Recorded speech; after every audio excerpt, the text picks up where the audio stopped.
E sempre é muito importante que a gente tenha esses nutrientes como nossos aliados. Nessa receita vai 100 gramas de frutas vermelhas, 50 gramas de beterraba, sumo de um limão Tahiti, 150 ml de água e uma colher de sopa de mel. Mas não gostou de algum ingrediente ou quer reduzir o açúcar? Dá para trocar sem interferir muito nas propriedades do suco. Mas quem está nesse processo de redução de questões doces, né, de produtos açucarados ou produtos que trazem essa doçura, como é o caso do mel, do açúcar e também dos adoçantes que tem esse poder edulcorante que a gente chama, né?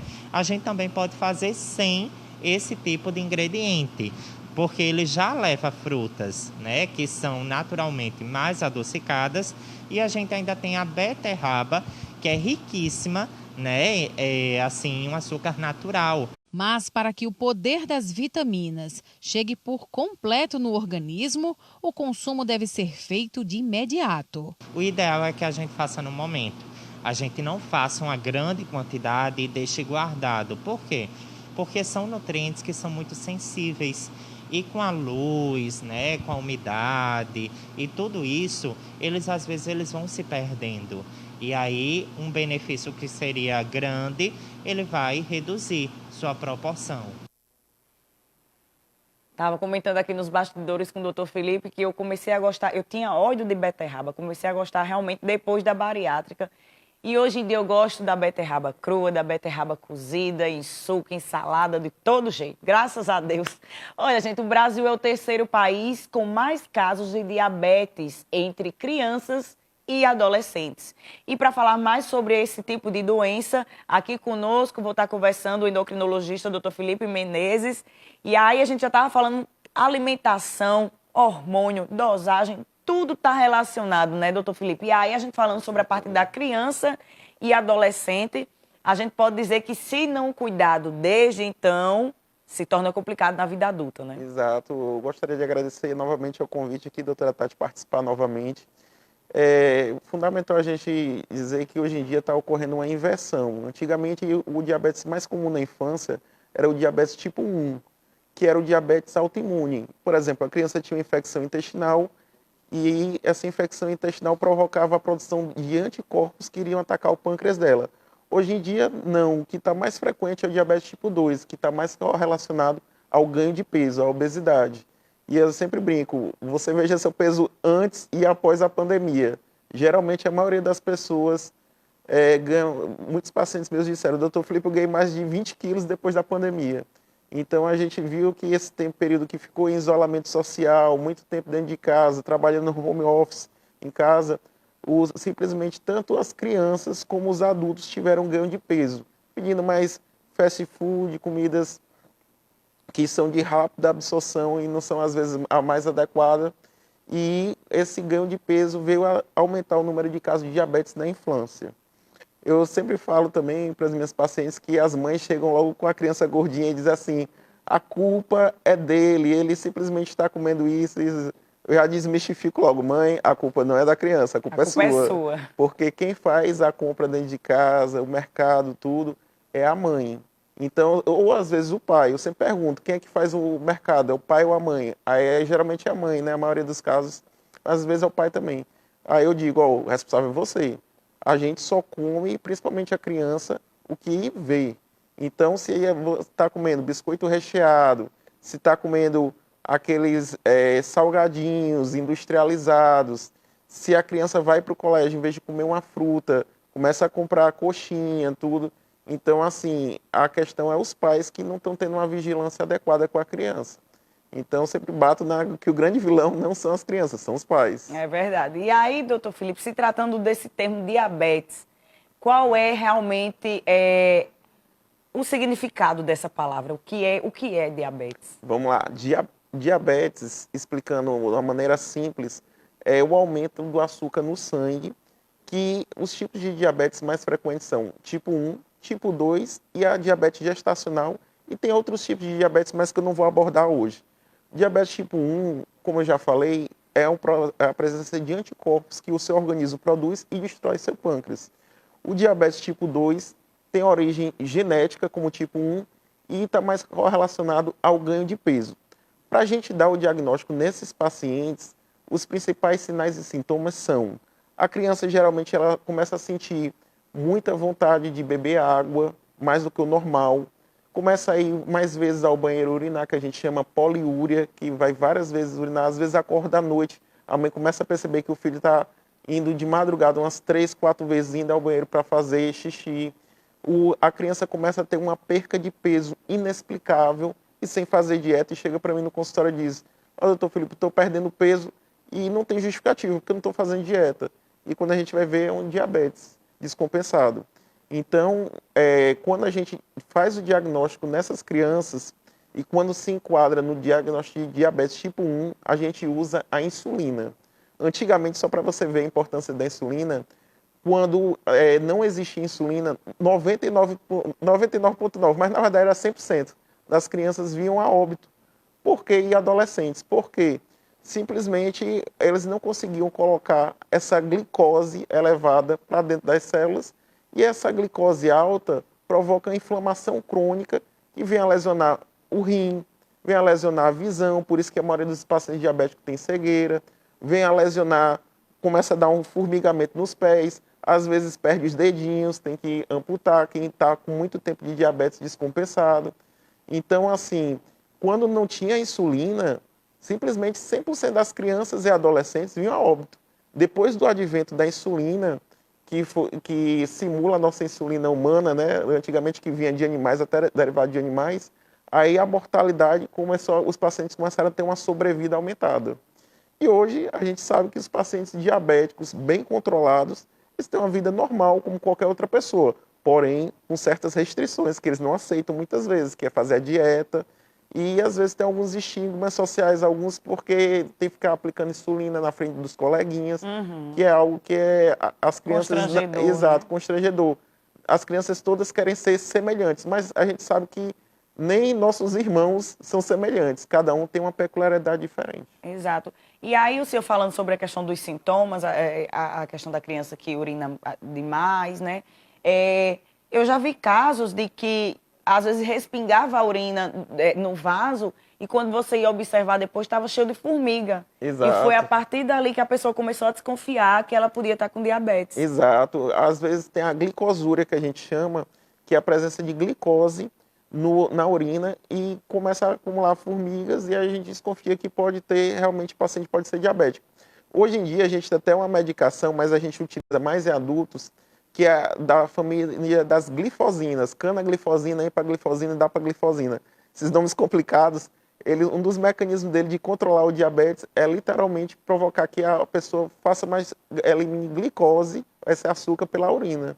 E aí, o senhor falando sobre a questão das medicações, eu vou até usar esse espaço para reforçar e a questão do cuidado, né? Porque hoje em dia a indústria farmacêutica às vezes está de fácil acesso e as pessoas, por conta própria, se automedicam, né? Utilizam esses tipos de medicamentos para emagrecer e não deve ser assim, né, doutor Felipe? Tem que ter o acompanhamento do endocrinologista, que é quem entende do assunto. Exatamente. É fundamental ter esse acompanhamento com o endocrinologista.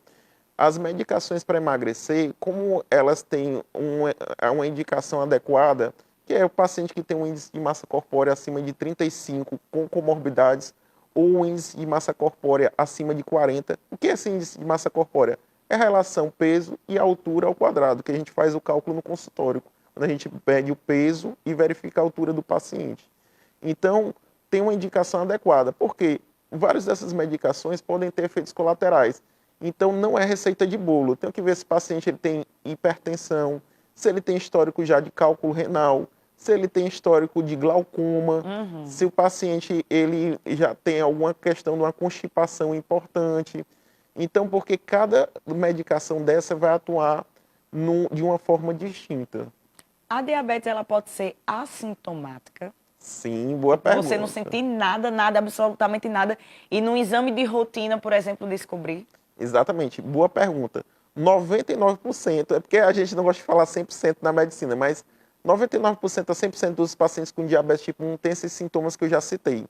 Os pacientes que têm diabetes tipo 2, cerca de metade deles vão apresentar esses mesmos sintomas. Os sintomas são semelhantes, porque o mecanismo, apesar de ser diferente da etiologia do diabetes tipo 1 e tipo 2, ambos atuam com elevação dos níveis glicêmicos. E antigamente era engraçado que o tipo 2 a gente achava que era só é porque a produção de insulina está prejudicada pelas células beta-pancreáticas ou era porque tinha uma resistência insulínica aumentada. E a gente, De Frozen, que era um estudioso em diabetologia, na parte de diabetes, ele verificou que tinha vários outros mecanismos. Por exemplo, quando você vai para a academia e você faz atividade física, por que os pacientes diabéticos começam, às vezes, percebem que a glicemia deles melhora, que chegam até, às vezes, a ter hipoglicemia? Porque ocorre uma captação de glicose no músculo. Então, um dos mecanismos que ocorre o diabetes também é a redução na capacidade de captação de glicose no músculo, um aumento da secreção hepática de glicose, um aumento da reabsorção do rim de glicose, um aumento da lipólise, que é a quebra de gordura, e formando ácido graxo livre, e também aumenta a quantidade de carboidrato. Então a gente observa que são vários mecanismos que fazem o diabetes. Antigamente a gente tinha uma visão muito limitada, mas não é só a questão da produção, quantidade de insulina e a resistência insulínica. E aí, se tratando de crianças, as mães já ficam desesperadas. Como é que eu descubro se o filho tem, se não tem diabetes, se for assintomático? Me diga uma coisa, doutor Felipe, de quanto em quanto tempo as mães devem levar seus filhos ao pediatra, no caso, ao endócrino infantil, para estar fazendo esse tipo de acompanhamento, caso ele seja assintomático?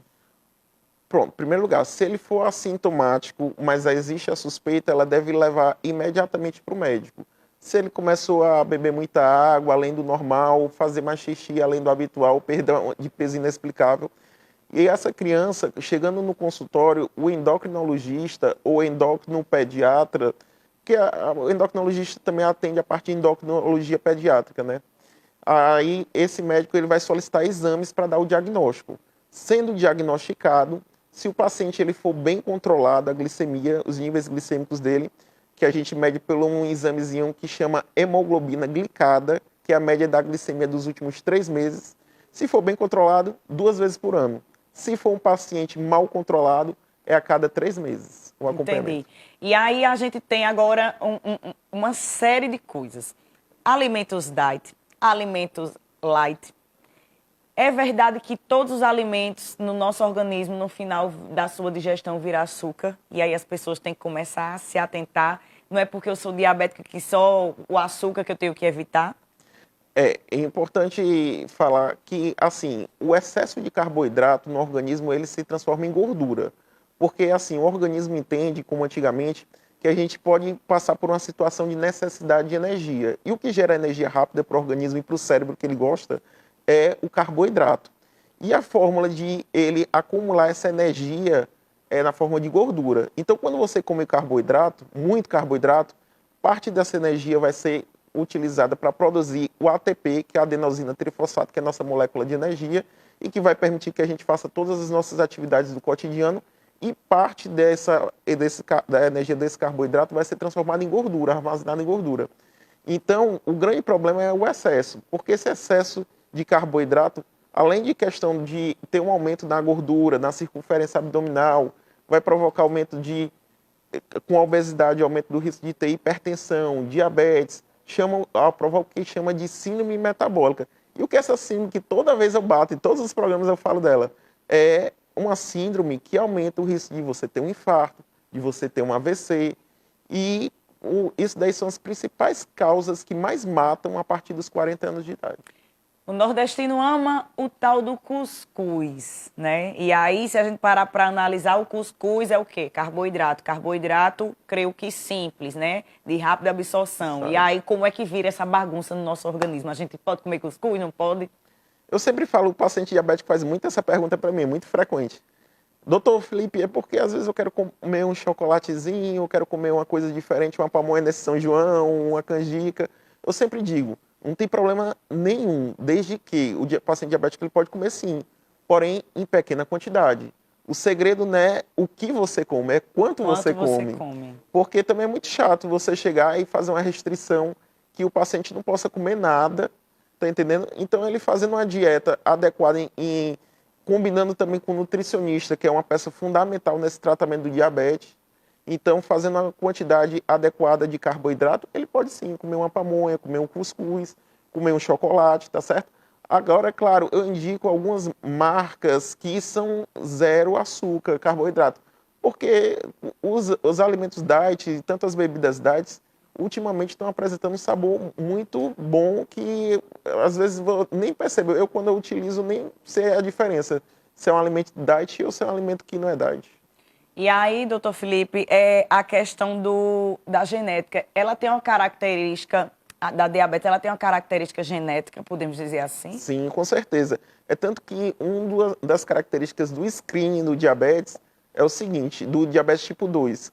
Um paciente acima dos 45 anos, paciente que tem história de diabetes gestacional, paciente gestante e adquiriu diabetes, e paciente que tem um sobrepeso, que é um índice de massa corpórea acima de 25, com um fator de risco, que é parente de primeiro grau diabético.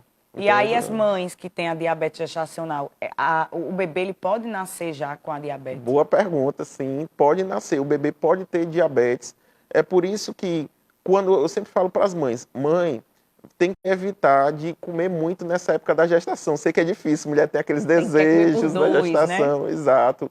E quando a mãe ela começa a comer muito, começa a ganhar mais peso e tem essa propensão genética a ter o diabetes, ele tem o risco do feto ele nascer maior do que deveria, que a gente chama de macrosomia, que é um feto grande. E esse feto grande, ele tem um maior risco de ele ser um diabético. E uma criança, eu sempre falo, toda criança diabética, a tendência a ser também tem grande probabilidade de ser um adulto diabético. E aí o senhor estava falando sobre a questão do sabor da bebida diet, que está muito, assim, parecido com a bebida normal. Mas tudo demais é excesso, né? Como você estava dizendo, o que importa é a quantidade. E os diabéticos, no caso, ele pode consumir. O ideal seria realmente consumir uma bebida diet e zero, ou pode consumir de forma dosada a bebida normal? Rapidinho, só uma correção. Tá. Eu falei toda criança obesa é que pode ser um futuro diabético. Não é toda criança diabética vai ser um futuro diabético. Então, toda criança que é obesa pode ser um futuro diabético. Então, por isso que é importante controlar o peso na infância. Respondendo em relação às bebidas. A bebida diet é a melhor que tem, porque é zero açúcar. A bebida light tem outros tipos de restrições. É mais para quem tem outros tipos de restrições alimentar. Mas carboidrato zero é a diet. Então, assim, eu sempre recomendo nos pacientes diabéticos, bebida diet eles podem utilizar sem problema nenhum. Como tanto tem algumas marcas de refrigerante, que eu não vou citar, e também de águas gaseificadas também, que são diet e que eles podem fazer uso sem problema nenhum. Em relação ao suco, é um probleminha que eu tenho que falar aqui que é importante. Sempre falo em relação à questão do suco, principalmente de laranja, que é o suco que é fornecido em todos os restaurantes aqui da cidade quando você vai. E a laranja tem, como todas as frutas, tem açúcar, a frutose. E esse açúcar provoca aumento do índice glicêmico desses pacientes. Então, assim, os sucos mais saudáveis para paciente diabético geralmente é suco de limão e suco de caju. Porém, tem que ser numa menor quantidade, cerca de 300 ml para o paciente.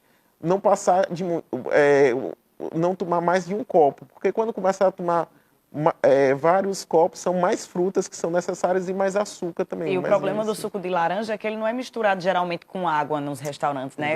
É a laranja pura mesmo. Exato. E aí vai de 7 a 8 laranjas em uma jarra ou copo. E aí é onde é que está o problema todinho, né, doutor Felipe? Exato. A questão da faixa etária. Existe alguma faixa etária onde as crianças começam a ser têm mais propensão a ter a diabetes? Não existe faixa etária específica, existe a questão da genética, que o paciente ele já tem uma propensão e quando ele ganha um determinado peso, no caso do diabetes tipo 2, que é o principal fator de risco, ele literalmente vem a ter o diabetes. Em relação ao diabetes tipo 1, como eu falei, em qualquer faixa etária pode ter também, o paciente ele pode ter uma infecção intestinal e esse vírus ele tem um efeito, ele simula, mimetiza as células beta-pancreáticas e o organismo começa a produzir esses anticorpos que vão destruir essas células beta-pancreáticas produtoras de insulina. Por que quem tem diabetes geralmente tem mais dificuldade em cicatrização? Porque geralmente o paciente diabético, ele tem uma inflamação nos vasos devido ao açúcar estar alto no sangue. essa inflamação crônica dos vasos, tudo que o nosso organismo inflama, depois pode fibrosar, forma uma cicatriz. E quando inflama esses vasos, pode formar trombo, o paciente ele pode começa a circulação não chegar adequadamente aos membros inferiores. Por isso que o primeiro sinal é a neuropatia diabética, dessa perca da sensibilidade nos dedinhos. O paciente começa a dizer, doutor Felipe, eu estava andando e pisei num prego e não senti nada.